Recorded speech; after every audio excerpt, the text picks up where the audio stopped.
The engine died first, then the lights, then the quiet hiss of air that meant the ship was still breathing. Daniel Ward sat in the pilot's seat with both hands still on the controls, though there was nothing left to control. Outside the cracked window, a dull orange sky stretched over broken hills, and smoke curled up from the tail section where something important had clearly stopped working. He let out a slow breath and unstrapped himself. "Well," he said to no one, "that's one way to end a delivery run." His ship, a battered old cargo hauler called the Wanderlight, had taken a hit from a rogue piece of debris 2 days out from Thren's orbit. He had barely limped it down through the atmosphere, and now it sat half-buried in a dry riverbed, ticking as it cooled. Daniel grabbed his emergency pack, checked that his suit seals were intact, and climbed out through the side hatch. The air outside was thin and dry, and it smelled like dust and something faintly metallic. Thren was not a world he had ever planned to visit. It was small, poor, and mostly ignored by the bigger trade networks. But it was also, for the moment, the only solid ground beneath his boots. He spent the first hour checking the damage. The rear stabilizer was cracked clean through, and one of the fuel lines had ruptured. Nothing he couldn't fix, eventually, if he had the right parts, which he did not. It was while he was crouched by the engine, muttering about spare parts he didn't have, that he noticed he was being watched. At first he thought it was a trick of the light, a shadow between two rocks. But the shadow moved, and then it froze, and then it moved again, slower this time, like something trying very hard not to be seen. Daniel didn't reach for a weapon. He had learned a long time ago that sudden movements rarely helped anything. Instead, he stayed very still and let his eyes adjust. It was small, smaller than he expected, with dull greenish scales that looked more gray than healthy, and wings folded tight against a thin body. A young dragon, he realized, though he had never actually seen one up close before. Just pictures in old trade reports, warnings about a proud species best left alone. This one did not look proud, it looked hungry. The creature's eyes, a pale yellow, locked onto him, and for a long moment neither of them moved. Daniel could see the ribs pressing faintly against the scales along its side. Wherever this young dragon had come from, it clearly hadn't eaten well in a while. "Hey there," Daniel said softly, keeping his voice low and even. "I'm not going to hurt you." The dragon's tail flicked, and it took a half step back, ready to bolt. Daniel slowly reached into his pack and pulled out a ration bar, one of the plain, dense kind that tasted like cardboard but kept a person alive. He broke off a piece and set it on a flat rock between them, then stepped back several paces. "There," he said, "that's yours if you want it." The young dragon stared at the food, then at Daniel, then back at the food. Hunger won. It darted forward in a blur, snatched the piece, and retreated to the rocks just as fast, chewing quickly like it expected the food to be taken back at any moment. Daniel didn't move closer. He just watched, quiet and patient, the way he might watch a stray animal back on Earth. When the dragon finished, it looked up at him again, suspicious, but no longer quite so ready to run. "You've got a rough setup here, don't you?" Daniel murmured, mostly to himself. Over the next hour, he worked on patching what he could of the ship, all the while aware of small movements at the edge of his vision. The dragon was still there, circling at a distance, watching him work. Once, when Daniel accidentally dropped a tool, the creature flinched so hard it nearly fell off the rock it was perched on. Daniel pretended not to notice, giving it space to recover its dignity. As the sun began sinking behind the hills, painting the sky in deep orange and purple, Daniel packed up his tools and sat down on the ship's ramp with the last of his ration bars. He broke it in half again and set one piece down a little closer than before. This time, the dragon didn't wait as long to approach. It crept forward, low to the ground, wings still tucked in tight, until it was only a few steps from Daniel. Up close, he could see just how young it really was, barely more than a hatchling, with the kind of thin, undergrown frame that spoke of a hard life, not a natural one. "You got a name?" Daniel asked quietly. The dragon, of course, said nothing. It grabbed the food and backed away again, chewing fast, eyes never leaving him. Daniel smiled a little, tired but genuine. All right then, no name yet. Guess we'll figure that out.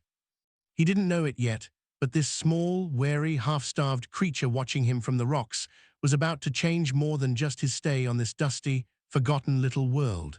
Somewhere beyond the hills, word was already spreading of the crashed ship and its strange, generous passenger, and not everyone who heard that word would be pleased.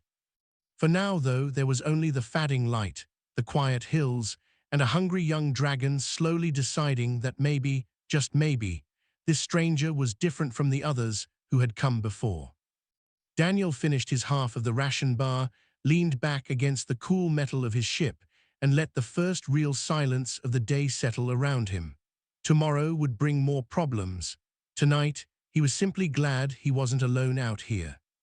3 days passed before Daniel learned the young dragon's name, and he learned it entirely by accident.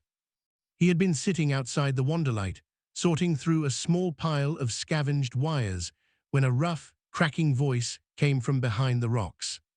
Rook! Daniel looked up. The dragon was there again, a little closer than usual, half hidden behind a boulder.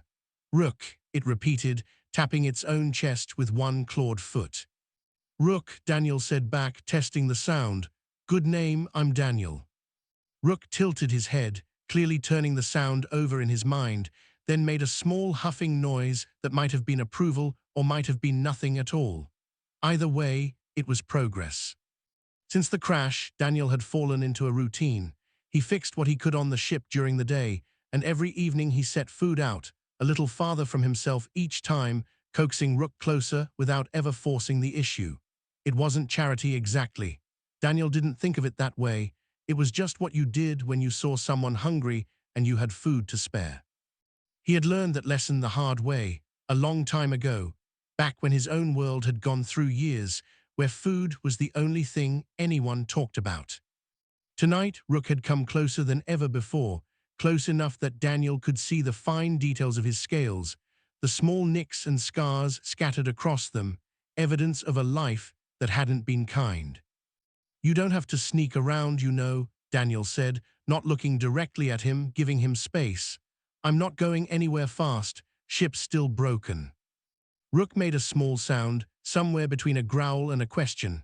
Why, he finally managed, his voice rough from disuse of the human tongue, likely picked up from old trade broadcasts or scavenged translator devices. Why you give food, others take, not give. Daniel paused his work. The question deserved a real answer. Where I'm from, he said slowly, we had bad years too, a long time ago.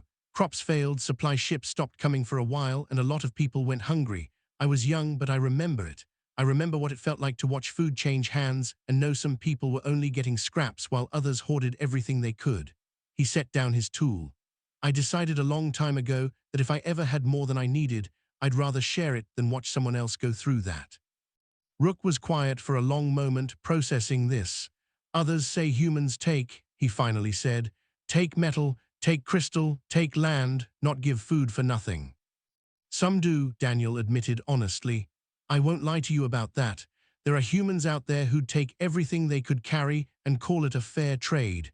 But that's not all of us, just like I bet not every dragon on this world is the same as the next.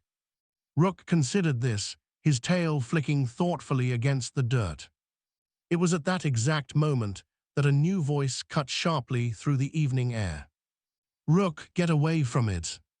Daniel turned to see a much larger dragon striding down from the rocky slope above, her scales a deep, weathered green, her eyes narrow and sharp with suspicion. She moved fast for her size, placing herself between Daniel and Rook in a single smooth motion, wings half flaring in warning. Rook shrank back immediately. Matron Yes. Inside, she said, not unkindly but firmly, and Rook, after one last glance at Daniel, obeyed, scrambling off toward the rocks and disappearing from sight. Es turned her full attention to Daniel, and he felt the weight of her stare like a physical thing. He raised both hands slowly, showing they were empty. I'm not here to cause trouble, he said calmly. My ship went down 2 days ago. I've just been trying to fix it and stay out of everyone's way. You have been feeding him, Es said, It wasn't a question. He looked hungry, Daniel said simply. I had food, didn't seem like a hard decision. Ia studied him for a long moment, her eyes flicking over his worn clothes, his damaged ship, the small pile of tools scattered around him. We have seen kindness like this before, she said finally, her voice low and hard. From traders who wanted mining rights, from merchants who wanted our silence while they stripped resources from beneath our feet. Kindness that costs nothing is easy to give when you expect something larger in return. Daniel didn't flinch from the accusation, though it stung a little. I understand why you'd think that, he said. I really do, but I'm not a trader and I don't want anything from you. My ship's broken, I've got half a crate of ration bars, and there's a hungry kid living in these rocks. That's the whole situation. Ia said nothing for a long time, simply watching him with those sharp, ancient eyes. Finally, she spoke again, quieter this time. We will see, human. Words are easy. It is actions over time that tell the truth of a person. She turned and walked away without another word, leaving Daniel alone again in the deepening dark, the fire of his small camp crackling softly beside him. He sat there for a while, thinking about her words. She wasn't wrong to be careful. He'd read enough history to know that trust given too easily could get people hurt. All he could do was keep doing what he'd been doing and let time speak for him instead of promises. Somewhere in the rocks above, hidden from view, Rook watched the human sit alone by his small fire, and for the first time, he found himself hopping. The matron was wrong about this one. The alarm came at dusk, though it wasn't the kind of alarm Daniel was used to. There was no siren, no flashing light. Instead, it was the sound of dozens of dragons crying out at once, a high, panicked chorus that rolled down from the village and echoed off the hills like a wave. Daniel was outside the Wanderlight, elbow-deep in wiring, when he heard it. He dropped his tools immediately and climbed to the top of the ridge to see what was happening. Below in the shallow valley, where the Scaran village sat nestled among rock and dry brush, chaos had broken loose. 3 unfamiliar ships hovered low over the settlement, dark and angular, clearly not built by anyone friendly. Figures in heavy armor were already on the ground, moving between the huts, and Daniel could see villagers scattering, some carrying hatchlings, others trying to gather what little food stores they had before it could be taken. He didn't need a translator to understand what was happening. He'd seen enough war zones and disaster relief work back in his old days to recognize a raid when it was happening right in front of him. Damn it, he muttered, already moving. He sprinted back to the Wanderlight and pulled open a side panel. Most of the ship's weapons systems were fried from the crash, but the emergency floodlights still worked, and so did the external speaker array, loud enough to be heard for a good distance. It wasn't a weapon, but it was something. By the time he reached the edge of the village, the raiders had already begun loading crates onto their ships, crates that Daniel recognized instantly as food stores, the kind of supplies a starving village couldn't afford to lose. He spotted ES near the center of the chaos, trying to organize the villagers into some kind of retreat, but the raiders were pressing forward, using the confusion to their advantage. Daniel didn't think, he just acted. He flipped the floodlights on, all of them at once, flooding the raid site with blinding white light, and hit the speaker system hard enough to send a deep, distorted blast of noise rolling across the valley. It wasn't much, but it was disorienting, and disoriented enemies made mistakes. Several of the raiders spun around, weapons raised toward the unexpected light and noise, giving the villagers precious seconds to pull back toward the rocks. Get them to the caves, Daniel shouted, though he doubted most of them understood him. He gestured wildly toward the rock formations behind the village, the same rocks Rook had once hidden in. A few villagers seemed to catch his meaning and began herding others in that direction. It was in the middle of this chaos that Daniel saw a small shape darting between legs and crates. Rook! The young dragon was weaving through the fight, not fleeing like the others, but heading straight toward a group of hatchlings who had become separated from the retreat, trapped near one of the raider ships. Rook, no, Daniel yelled, but the wind carried his voice away. He didn't hesitate, he ran. By the time he reached the group, Rook was already there, standing in front of three smaller hatchlings, wings spread wide in a display that was equal parts brave and completely useless against armed raiders. One of the raiders, annoyed by the small obstacle, raised a weapon toward him. Daniel got there first. He slammed into the raider's side, knocking the weapon off aim just as it fired, the shot searing past close enough that Daniel felt the heat of it along his shoulder. He grunted in pain, but kept moving, grabbing the raider's arm and using his own weight to throw them both off balance. "Move," he shouted at the hatchlings, and this time, whether from the tone or simple instinct, they understood. Rook herded the smaller ones back toward the caves, while Daniel struggled with the raider, buying them the seconds they needed. Mori villagers arrived then, drawn by the commotion, and the tide of the fight began to shift. What the raiders hadn't expected was organized resistance, and with Daniel's makeshift distractions and the villagers rallying together, the raid quickly became more trouble than it was worth. Within minutes, the raider ships were pulling back, engines flaring as they retreated into the darkening sky, leaving behind scattered supplies and a valley full of shaken, but mostly safe villagers. Daniel sat back against a rock, breathing hard, his shoulder burning where the shot had grazed him. Blood soaked through the fabric of his sleeve, dark and warm. "Daniel!" Rook's voice, sharp with worry, and small clawed hands were suddenly at his side, patting uselessly at the wound like he wasn't sure what else to do. "I'm all right," Daniel managed, though his vision was starting to swim a little at the edges. "Just a graze, looks worse than it is." ES arrived a moment later, her sharp eyes taking in the scene, the wound, the hatchlings safely gathered nearby, and Rook standing protectively close to the injured human. "You fought for us," she said slowly, as if the words themselves were unfamiliar in this context. "Couldn't just stand there," Daniel said, wincing as he tried to sit up straighter. "Not while kids were in danger." ES studied him for a long moment, something shifting behind her sharp eyes, some old certainty cracking just slightly. "Come," she said finally, her voice softer than before. "We will tend your wound. You have earned that much, at least." As villagers helped Daniel to his feet, Rook stayed close by his side the entire way, small and fierce, and no longer even pretending to hide his loyalty. Whatever doubts the village had held about this human, tonight had changed something, and Rook, more than anyone, felt it settle deep in his chest. Behind them, the valley slowly quieted, the danger past for now, though everyone there understood it likely wouldn't be the last time.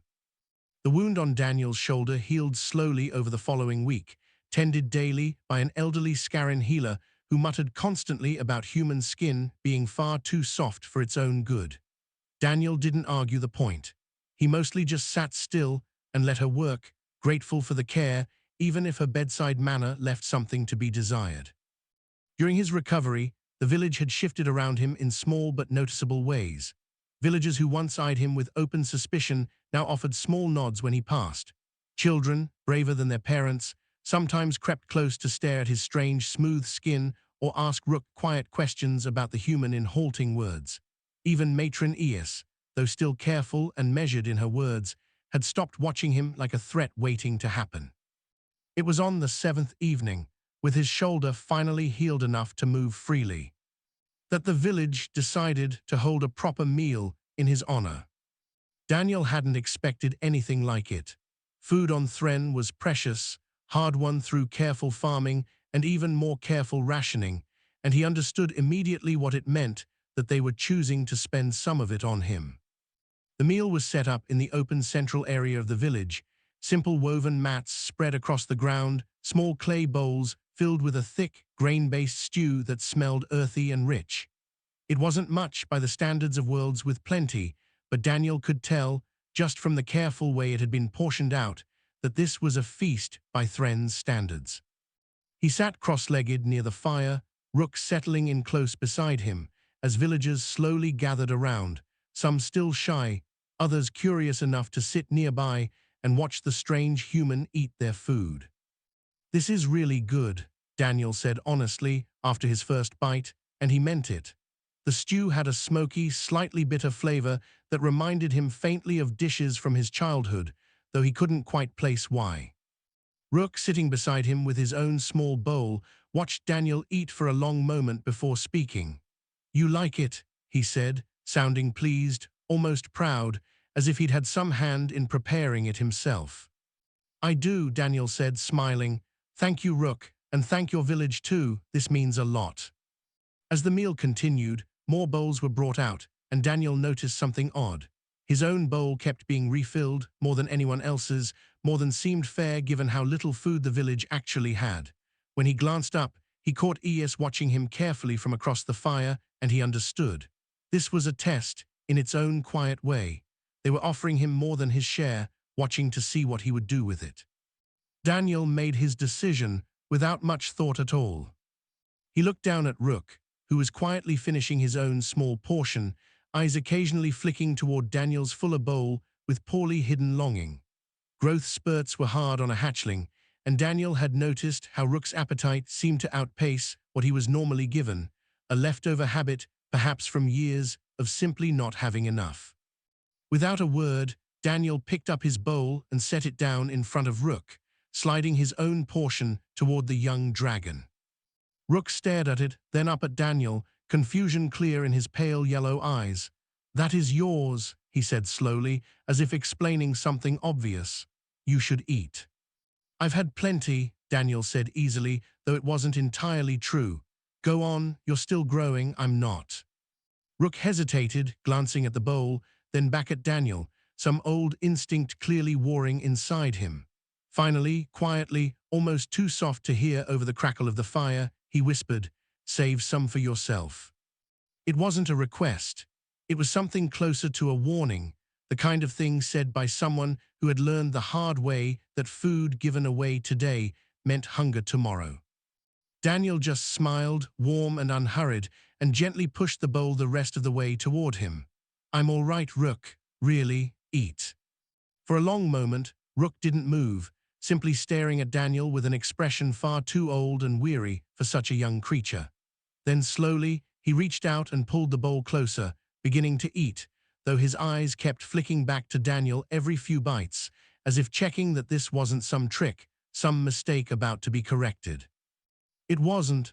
Daniel simply sat back, content, watching the young dragon eat without any hint of regret on his face. Around the fire, the murmur of village conversation had gone quiet. Daniel realized, looking up, that several elders had been watching the entire exchange, their expressions unreadable in the flickering firelight.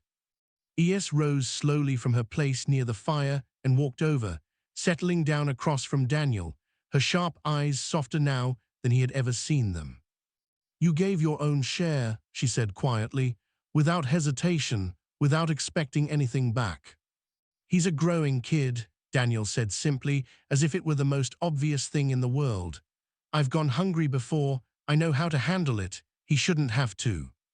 Es studied him for a long moment, something settling behind her eyes, some final piece of doubt finally releasing its grip. "We have been given kindness before," she said slowly, "always with a price attached, hidden somewhere beneath the surface. I do not think yours has one." "It doesn't," Daniel confirmed simply.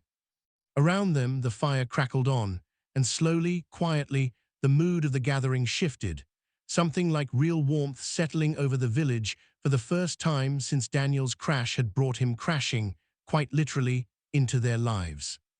Rook, finishing the last of the shared meal, leaned lightly against Daniel's side, full and warm, and for the first time in longer than he could remember, feeling something that might have been safe. News traveled fast on Thren, faster than Daniel expected for a world with so little in the way of modern communication. Within days, word of the raid, the shared meal, and the human who had given away his own food had spread far beyond the small village, reaching settlements scattered across the dry hills, and eventually the ears of the Scaran Elder Council itself. Daniel learned this the hard way, when a formal envoy arrived at the village nearly 2 weeks after the raid, requesting his presence before the council to explain himself. "That doesn't sound good," Daniel muttered to Rook as they watched the envoy's transport land at the edge of the village, sleek and official in a way that felt out of place among the simple huts and dry fields. Council doubts everyone, Rook said, matter of fact, though Daniel could hear the worry underneath his young voice. Doubted humans most of all, bad history. Daniel nodded slowly, already having gathered as much from ES over the past 2 weeks. The Scarran had been burned before badly by outside traders who arrived with friendly words and left with stripped resources and broken promises. It made sense they'd be cautious about a human showing sudden, unexplained kindness. The council chamber, when Daniel arrived the following day, was a large, open structure built into the side of a hill, its walls carved with old symbols he couldn't read. A dozen elder Scarrans sat in a wide circle, their scales ranging from deep green to almost black with age, their eyes sharp and appraising as Daniel entered. To his surprise, another familiar face was already present. Captain Reyes stood near the edge of the chamber, arms crossed, a faint smile tugging at the corner of his mouth when he spotted Daniel. "Didn't expect to find you out here, Ward," Reyes said quietly as Daniel took his place before the council. "Heard some interesting stories about a human throwing himself into a raid to protect a village of dragons." "Wasn't planning on it," Daniel admitted, "just sort of happened." "Things like that usually do with you," Reyes said, something like fond exasperation in his tone. Before Daniel could ask what Reyes was doing here, one of the elders, an ancient-looking Scarran with faded grey scales and a low, gravelly voice, spoke up, silencing the room instantly. "Human," the elder said, "you have been given much trust by our village these past weeks. Trust our people do not give lightly, given history. We wish to understand why." Daniel took a steady breath. "Honestly," he said, "there's no complicated reason. I saw people who needed help, and I had the ability to give it. Where I'm from, we don't always wait for a good reason to help someone. Sometimes the fact that they need it is reason enough." Several of the elders exchanged glances, unreadable.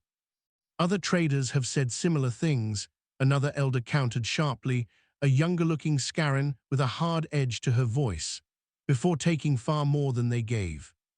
"I understand that history," Daniel said calmly. "I can't undo what other humans or other species have done to your people before me. All I can do is show you, through my own actions, that I'm not here for the same reasons they were." The gray-scaled elder studied him for a long moment. "Actions," he echoed slowly. "Yes, words are cheap. We have heard many pretty words from traders before." It was then that a smaller voice spoke up from near the back of the chamber, startling several of the elders.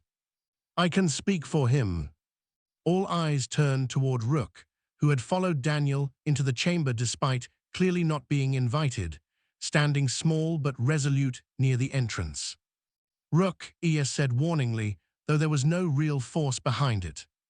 "I have watched him," Rook continued, undeterred, his voice steadier than Daniel had ever heard it.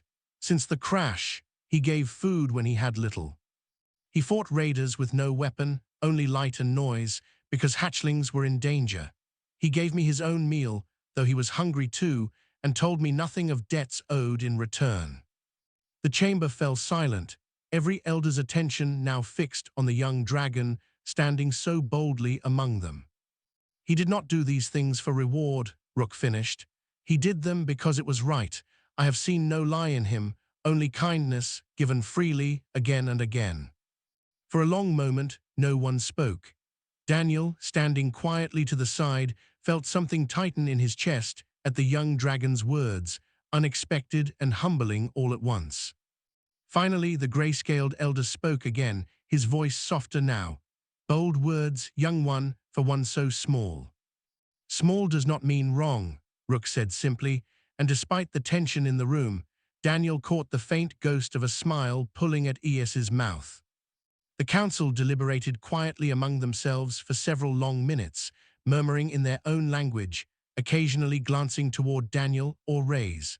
Finally, the eldest among them rose slowly to address the room. "We have heard much today," he said. "Doubt does not vanish easily. Human and trust between our peoples will not be built in a single season. But actions, as you say, speak louder than words. And your actions thus far have spoken well." He turned to Rays.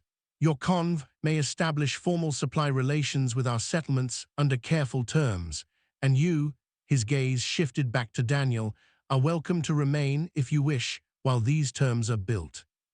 Daniel let out a slow breath of relief. Beside him, Rook practically vibrated with quiet pride, standing just a little taller than before. Thank you, Daniel said honestly, bowing his head slightly in a gesture of respect he'd learned from watching the villagers over the past weeks. As the council began to disperse, Rays clapped a hand on Daniel's good shoulder. Looks like you've been busy, he said, amusement clear in his voice, building bridges one meal at a time.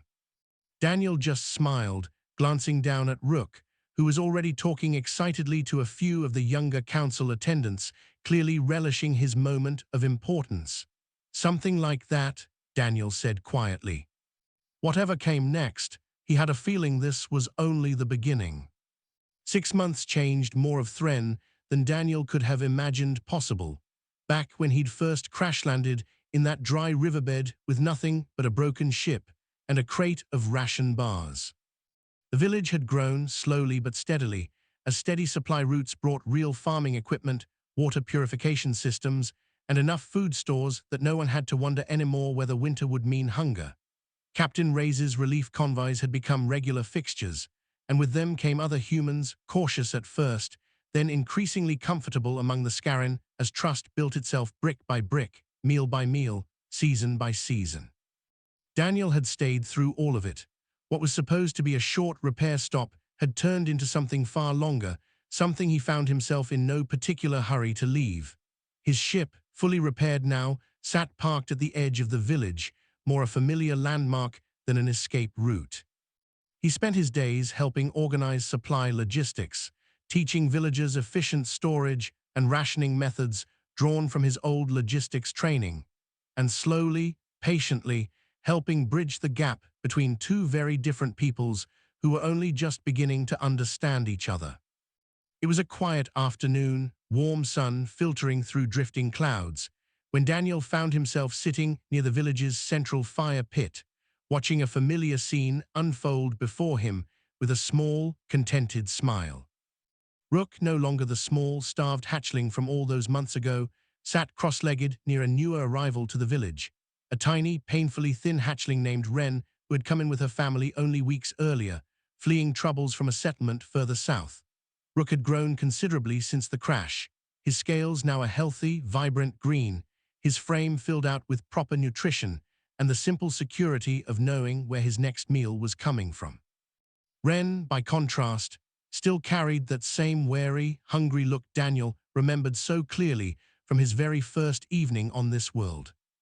Daniel watched, quiet and unnoticed, as Rook carefully divided his own meal, a simple but generous portion of grain stew, splitting it evenly and sliding half toward the smaller hatchling. Wren stared at the offered food with obvious suspicion, the same way Rook once had. "That's yours," she said slowly, echoing words Daniel remembered all too well. "You should eat." Rook just smiled, small and warm, in a way that reminded Daniel powerfully of himself. "I've had plenty," he said easily. "Go on, you're still growing." Wren hesitated, clearly torn between hunger and deeply ingrained caution, before finally, slowly, reaching out and accepting the food, eating with the same quick, wary bites Rook himself had once used. Daniel felt something warm settle in his chest, watching the small moment play out. It wasn't a grand gesture, wasn't some dramatic turning point in galactic politics. It was just kindness, quiet and simple, passed down and repeated, exactly the way it should be. "You've done good work here," a familiar voice said from beside him, and Daniel looked up to find Captain Rays settling onto a nearby rock, watching the same scene with a thoughtful expression. "The village did most of it themselves," Daniel said honestly. "I just helped things along a little." "Don't sell yourself short," Rays said, shaking his head slightly. "Word's spreading, you know, not just here on Thren. Other settlements along the border are hearing about it too, humans helping without strings attached. It's changing how people out here think about us." Daniel considered this, watching as Rook continued talking animatedly with Wren, clearly trying to help the newer hatchling feel more at ease in her unfamiliar surroundings. "That's a good thing, I think," he said finally. "We've got a rough reputation to overcome out here, and honestly, we've earned some of it. Might as well start earning something better." Reyes chuckled quietly, optimistic as always. "Just realistic," Daniel corrected, though there was warmth in his voice. "People remember kindness longer than they remember cleverness. Take care of people, and eventually word gets around." As the afternoon sun began its slow descent toward the horizon, painting the sky in familiar shades of orange and gold, Matron Es approached, settling down near the fire with the easy familiarity of long acquaintance, rather than the wary suspicion of their first meeting so many months ago.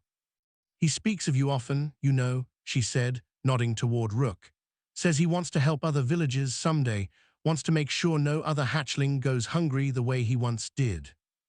Daniel smiled, watching Rook laugh at something Ren had said, the two of them now comfortably sharing the rest of the meal between them. "Good," he said quietly. "That's exactly how it should work. Someone helps you, so you help someone else. Keeps going that way, it doesn't run out." Es studied him for a long moment, her expression unreadable but not unkind. "You changed something here, human," she said finally. "Not just supplies, not just trade routes, something deeper than that." "I just shared a few meals," Daniel said, a little embarrassed by the weight of her words. "Sometimes," Es said softly, "that is enough to change everything." As evening settled fully over the village, fires being lit across the small settlement, laughter and quiet conversation filling the cooling air, Daniel found himself thinking that maybe, against all odds, this broken-down cargo run had turned into exactly the kind of trip worth taking. Somewhere out beyond the hills, other worlds waited, other stories yet to unfold, other hungry travelers and wary strangers who might someday learn the same simple lesson Rook had learned that first quiet evening beside a crashed ship. That kindness, given freely and without expectation, had a way of finding its way back around, passed from one open hand to the next, echoing far beyond where it first began. And as Rook glanced over at him, offering a small, grateful nod across the firelight, Daniel simply smiled back, content in the knowledge that some choices, however small they seemed in the moment, were always worth making.